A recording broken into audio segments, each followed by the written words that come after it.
목사님 안녕하세요. 반갑습니다. 지난 한 주도 평안하셨나요? 잘 지냈습니다. 오늘은 제가 이 하트 프레임에 대해서 궁금한 점들이 있어서 이 자리에 직접 나오게 됐습니다, 목사님. 예, 감사합니다. 벌써 하트 프레임을 시작한 지가 오늘로써 4주차가 되었는데 다시 한번 이 하트 프레임을 우리가 왜 해야 하고 왜 필요한지 그 목적에 대해서 말씀해 주시면 감사하겠습니다. 그래요. 어떤 일을 할 때의 그 목적과 당위성을 분명히 안다면 그 일을 이루어내는 어떤 열심이랄까 더 많은 시간과 정성을 쏟을 수 있다 이런 생각이 되거든요. 목사님이 하라니까 그냥 해보지 뭐가 아니라 이것을 할 때에 나에게 어떤 결과가 있다. 방향성을 갖고 간다고 그러면은 더 많은 어떤 결과, 효과를 얻을 수 있다. 그런 생각이 들거든요. 우리가 그 붕어빵을 구워 먹잖아요. 왜 붕어빵이라고 할까? 그것은 붕어 모양의 빵이기 때문에 붕어빵. 그 붕어빵을 만들기 위해서 사용하는 재료. 보통 밀가루하고 이제 팥, 앙금을 넣거든요. 그런데 그곳에 그 밀가루 반죽이 아니어도 붕어빵이 나와요. 그 이유는 그 틀, 프레임이 붕어빵 모양이기 때문에 붕어빵이 나오는 거거든요. 우리의 마음도 똑같다고 보거든요.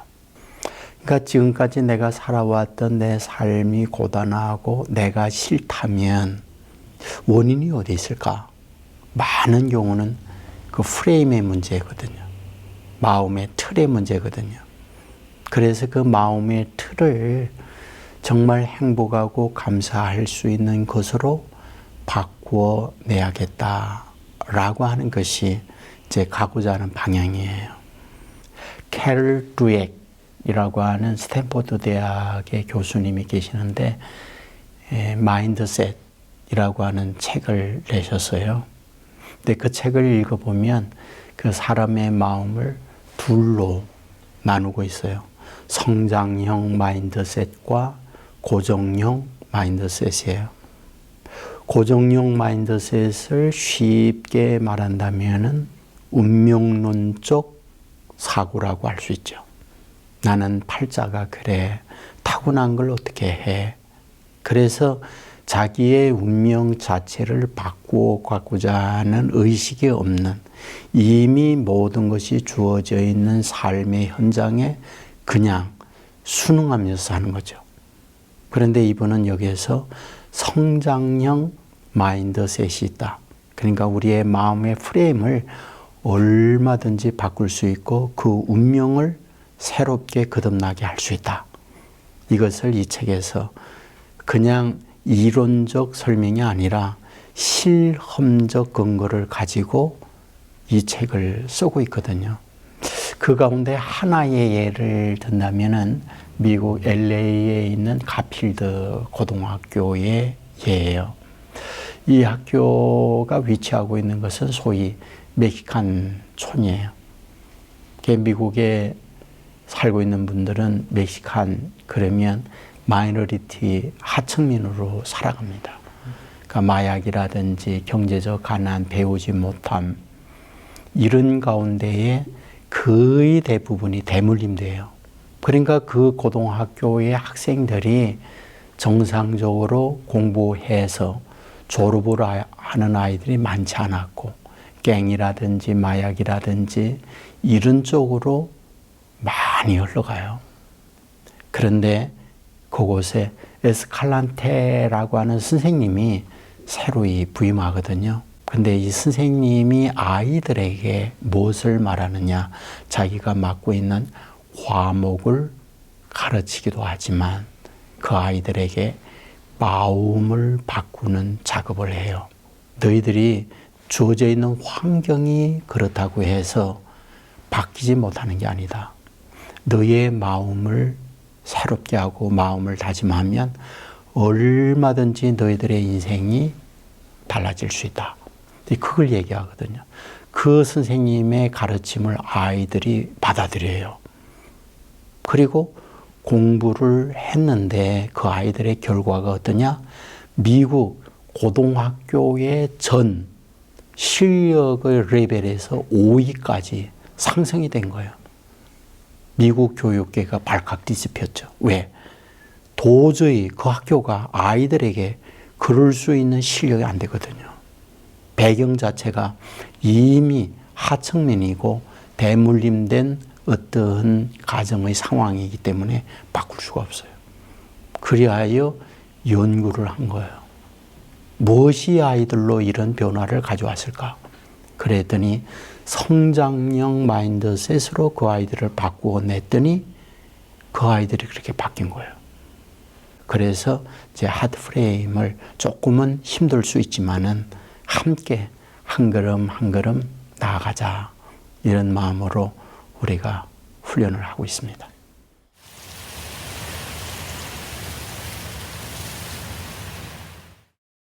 네, 그렇다면 목사님, 구체적으로 우리가 적용할 수 있는 소재들이 있다면 어떤 것들이 있을까요? 제가 그동안에 여러 차례 말씀을 드렸는데 1차적으로는 성경을 하트 프레임으로 볼 줄 알아야 한다. 성경만이 아니라 우리의 마음에 안경을 가지고 자연도 하트 프레임으로 봐야 한다. 근데 자연만이 아니라 그 속에 일어나는 어떤 사건들, 그 사건들도 하트 프레임으로 볼 줄 알아야 한다. 사건만이 아니라 사물들. 지난주에 제가 장석주라고 하는 분이 철학자의 사물들이라는 책에 그분이 그 세탁기를 가지고 어떻게 의미 전환을 했는가 하는 말씀을 드렸거든요. 그런 것들이 우리의 모든 소재들이라고 생각해요. 그러니까 그 소재들을 볼 때에 두 가지를 봐야 해요. 첫째로는 드러나 있는 사실적 팩트를 봐야 해요. 그러니까 팩트에 대한 이해를 바르게 하고, 그러면 그 팩트에 담겨 있는 메시지가 있어요. 그 의미가 있는 거죠. 그 의미를 전환시키는 거거든요. 근데 그 전환을 시킬 때에 전환의 방향이 있거든요. 어떤 방향으로 의미를 부여할 것인가. 그게 바로 복음이에요. 그러니까 우리식으로 일반적으로 말하면 부정과 긍정을 볼 수 있어요. 그런데 그 가운데에 긍정을 보는 거예요. 지난주 가치적 문제를 드렸는데 땅의 가치와 하나님의 가치를 볼 때에 하나님의 가치로 그것을 바라보는 거예요. 하트 프레임 자체가 복음으로 세팅되어 있다고 할 때에 절망에서 희망을 보고, 어둠에서 밝음을 보고, 부정에서 긍정을 보고, 절망 가운데도 새로운 미래를 향하여 절망이 걸림돌이 아니라 디딤돌이 돼서 오히려 점핑하고 오히려 또 다른 생애로 승화할 수 있는 그런 기회가 된다 생각이 되어지거든요. 그래서 모든 것들이 하트 프레임의 소재가 된다. 이런 의식을 가지고 바라보면 된다. 라고 말씀을 드릴 수 있습니다.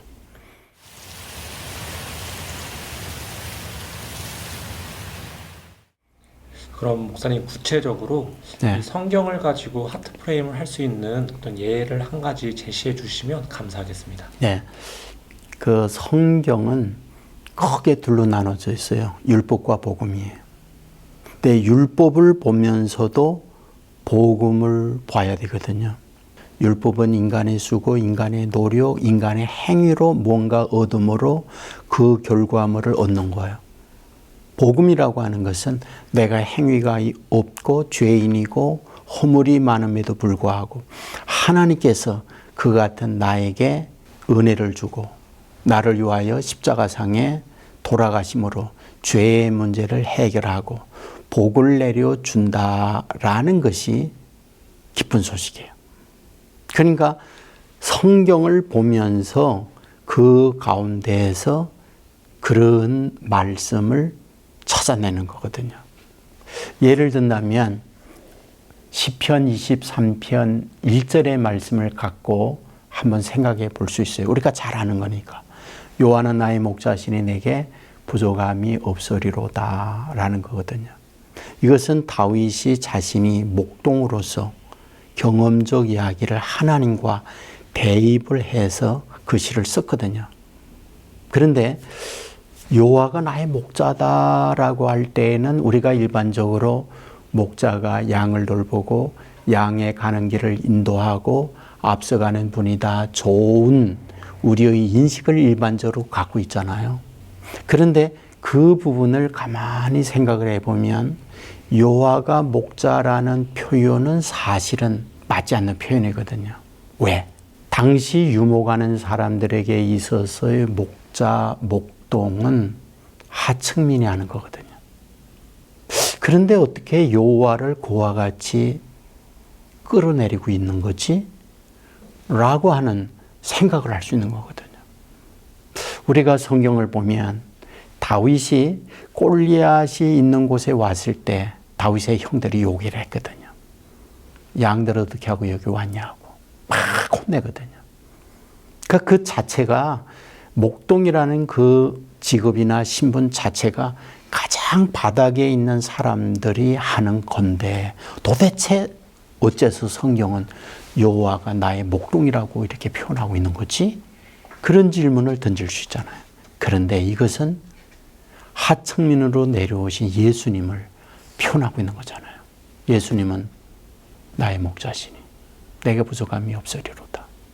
그러니까 우리의 가장 바닥에 내려오셔서 우리와 동행하고 우리의 아픔을 이해하고 우리와 함께 세상을 살아가는 임마누엘 되시는 예수님을 표현하려고 여호와는 나의 목자라고 말씀하고 있구나 하는 거죠. 그러니까 그런 질문적 답을 찾아가면 전혀 다른 그런 부분을 거기에서 은혜, 복음을 얻어낼 수 있는 거죠. 그러니까 성경을 우리가 볼 때에 그런 질문을 통해서 복음의 세계로 간다면 위로가 되고 소망이 되고 힘이 되고 정말 용기를 얻을 수 있는 거잖아요. 그래서 어떤 문자로 되어 있는 부분을 질문이라고 하는 걸 통해서 복음의 세계로 나갈 수 있다. 그런 이야기가 되는 거죠.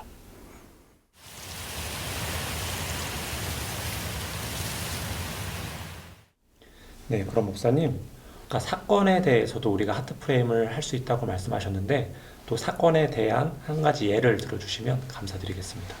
예, 1991년도에 그 플로에서 한 학기 공부할 수 있는 기회가 주어졌어요.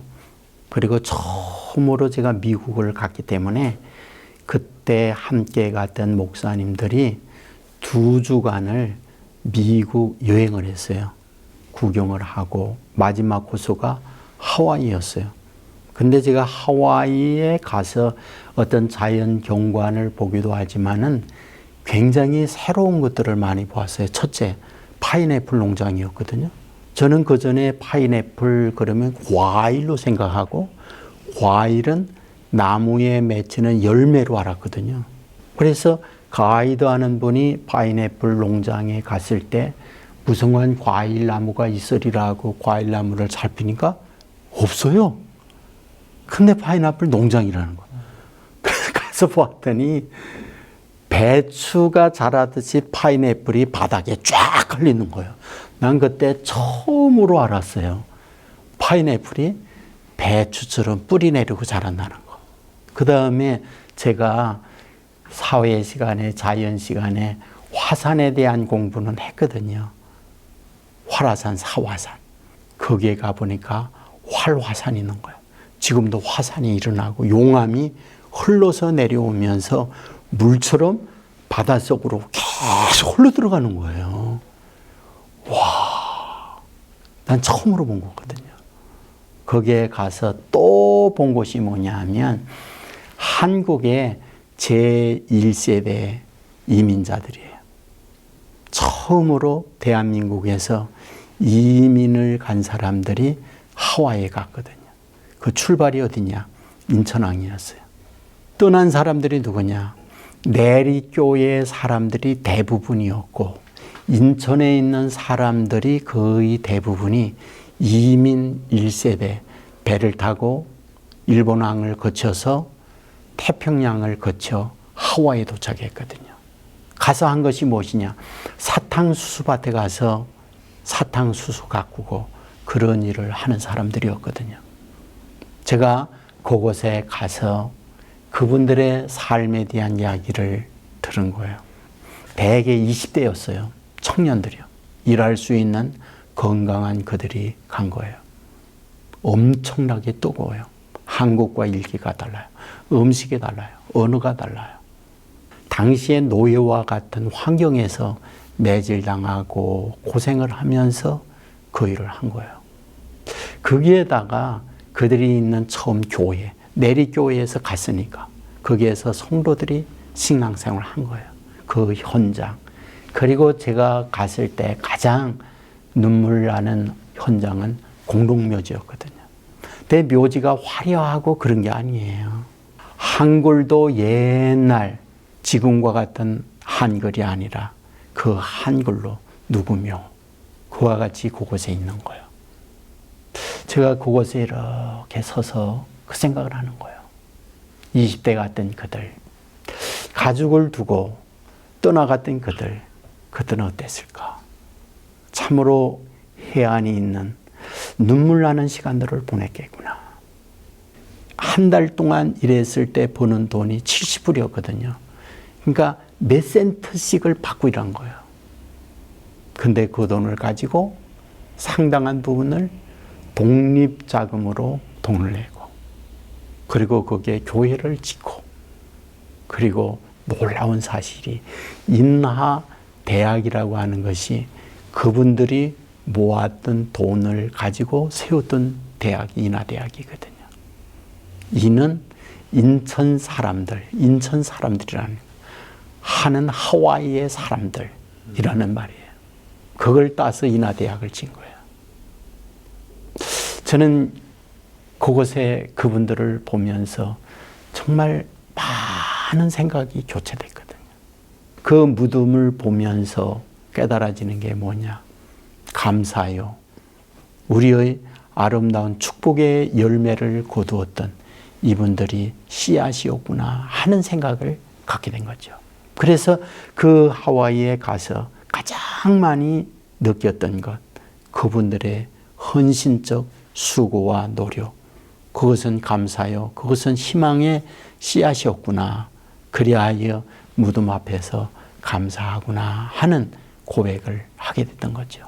그러니까 그런 사건들 속에서 이제 그런 것을 우리가 찾아낼 수 있다 생각이 되어집니다.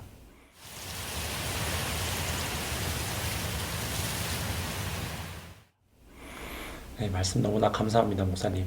그럼 마지막으로 아까 이제 다양한 소재 중에 이 자연을 가지고도 우리가 하트 프레임을 할 수 있다고 말씀을 해주셨는데요.